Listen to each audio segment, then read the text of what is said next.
Students, आज हम करेंगे केमिकल रिएक्शंस ऑफ एल्केन्स। और केमिकल रिएक्शंस में हम फोकस करेंगे in the halogenation reactions of the alkanes कि कैसे एल्केन्स रिएक्ट होते हैं विद हैलोजन्स।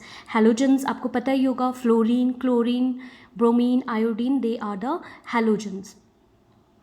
तो वैसे तो एल्केन्स जो होते हैं they are chemically inert compounds, chemically inert होते हैं, इसीलिए हम इनको पैराफिन्स भी बोलते हैं। Chemically inert means those compounds which have very very low reactivity. अब इनकी केमिकल रिएक्टिविटी कम क्यों होती है? क्योंकि जैसे अगर आप मीथेन को देखें, मीथेन किससे बना है? कार्बन और हाइड्रोजन से ही बना हुआ है। और जो बॉन्ड्स बनेंगे वो किसके बीच में बन रहे हैं? कार्बन और हाइड्रोजन के बीच में।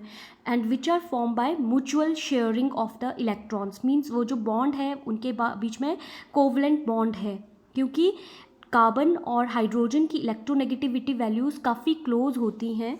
कार्बन की इलेक्ट्रोनेगेटिविटी वैल्यू होती है 2.4 एंड हाइड्रोजन की इलेक्ट्रोनेगेटिविटी वैल्यू होती है 2.1 and they have very very less difference और ऑलमोस्ट सेम इलेक्ट्रोनेगेटिविटी वैल्यू, जिसकी वजह से जो उनके बीच का बॉन्ड होता है वो पूरी तरह से कोवलेंट बॉन्ड होता है। वो एक नॉन पोलर, जो भी कंपाउंड्स होते हैं कार्बन और हाइड्रोजन के, वो सारे नॉन पोलर कंपाउंड्स होते हैं, इसीलिए उनकी रिएक्टिविटी होती ही नहीं है and they do not react with acids, alkalis and other reagents.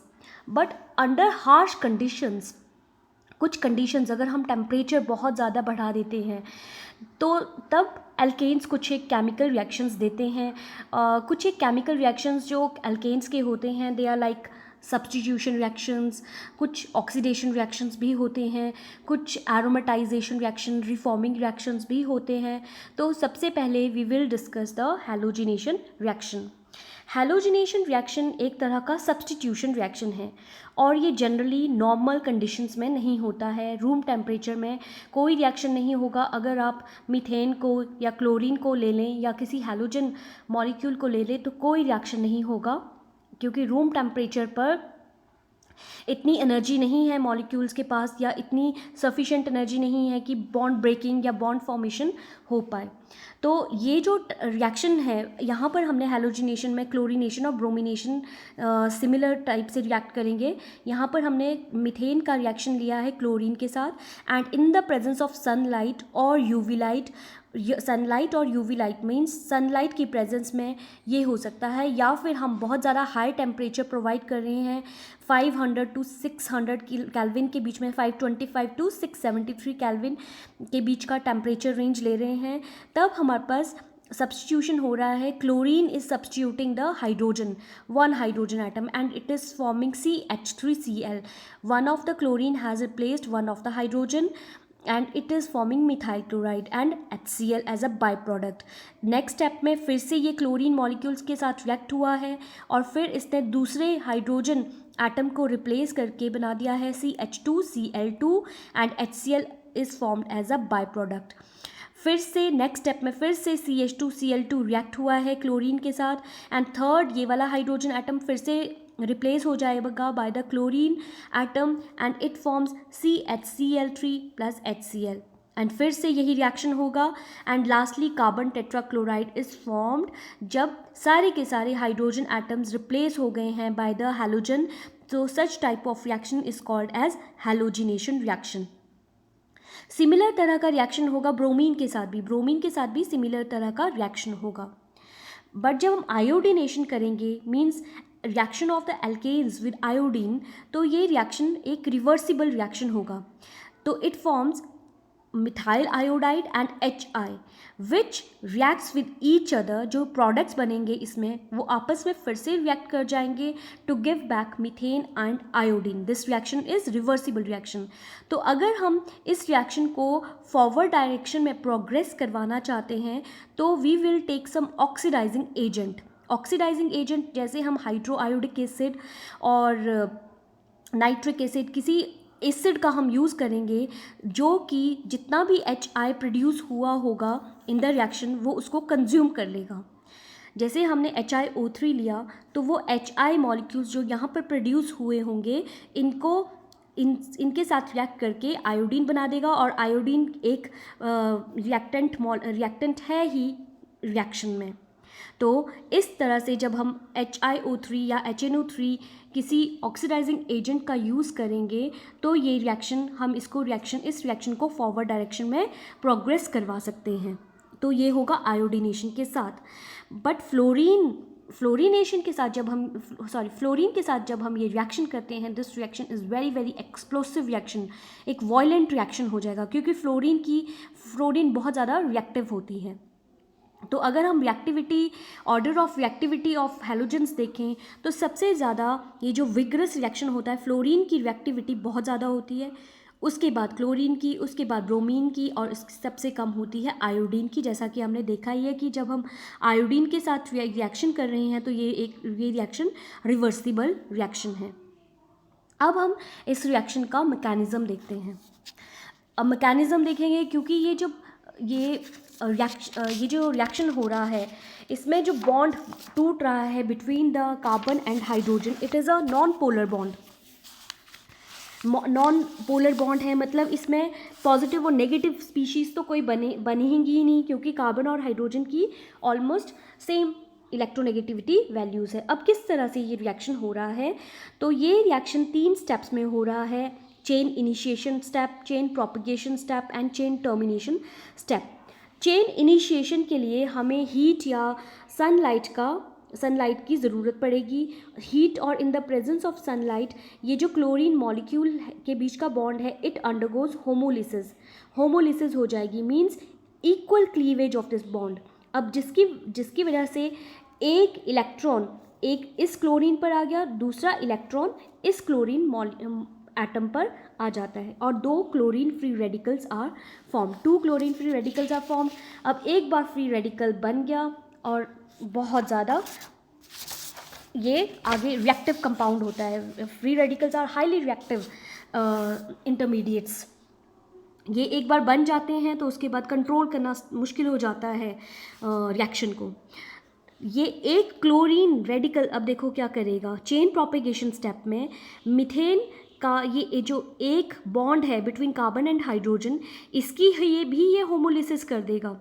एक फ्री रेडिकल एक बार बना तो ये इसकी एबिलिटी होती है कि ये बहुत सारे बॉन्ड्स की होमोलिटिक क्लीवेज करवा सकता है, तो इसने इसकी होमोलिसिस करवा दी। अब अगेन होमोलिसिस में क्या होता है, एक इलेक्ट्रॉन इधर और एक इलेक्ट्रॉन इधर। ये एक फ्री इलेक्ट्रॉन जो है हाइड्रोजन पर, it will form a bond with this chlorine free radical, and क्या बन गया हमारे पास, एक मिथाइल फ्री रेडिकल बन गया, एक HCl बन गया, HCl। अब ये फ्री रेडिकल बन गया, अगेन इसमें भी फिर से होमोलिसिस करवाने की एबिलिटी है। ये chlorine methyl free radical now reacts with another new molecule of the chlorine, और इसकी भी इसने होमोलिसिस करवा दी। एक रेडिकल इधर, एक फ्री रेडिकल इधर आ गया। अब क्या बन गया, जो एक फ्री रेडिकल है इधर, उसने तो CH3 मिथाइल फ्री रेडिकल के साथ बॉन्ड बना दिया, CH3Cl and chlorine free radical. अब फिर से क्लोरीन फ्री रेडिकल बन गया। This chlorine free radical now reacts with another this methyl chloride, इसने फिर से इसकी होमोलिसिस करवा दी। H free radical combines with Cl to form HCl, और बचा क्या, CH2 free radical Cl, CH2Cl free radical, ये भी एक फ्री रेडिकल बन गया। अब ये फ्री रेडिकल है, फिर से इसने न्यू क्लोरीन मॉलिक्यूल की होमोलिसिस करवा दी, इस बॉन्ड की होमोलिसिस कर दी। अब ये फ्री रेडिकल इस फ्री रेडिकल के साथ कंबाइन होकर क्या बना देगा, CH2Cl2 and chlorine free radical is formed. Now this chlorine free radical now reacts with CH2Cl2, इसकी होमोलिसिस हो गई।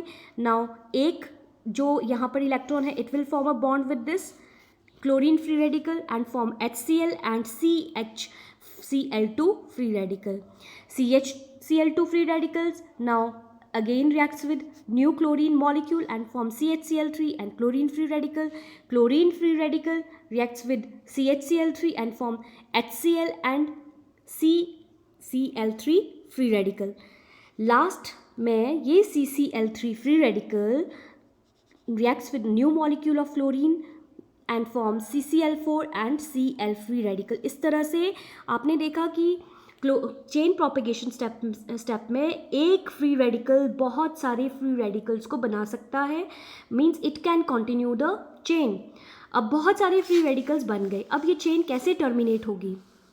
कई बार चांसेस ऐसे होते हैं कि क्योंकि जब भी रिएक्शन हो रहा होता है कोलिजन्स होते रहते हैं, मॉलिक्यूल्स या रिएक्टेंट्स के बीच में कोलिजन्स होते रहते हैं, तो बहुत सारे कई कोलिजन्स इस तरह से भी हो सकते हैं। Chlorine free radical combines with another chlorine free radical and form chlorine molecule and forms chlorine molecule, and then CH3 methyl free radical या chlorine free radical combines with each other and form CH3 Cl।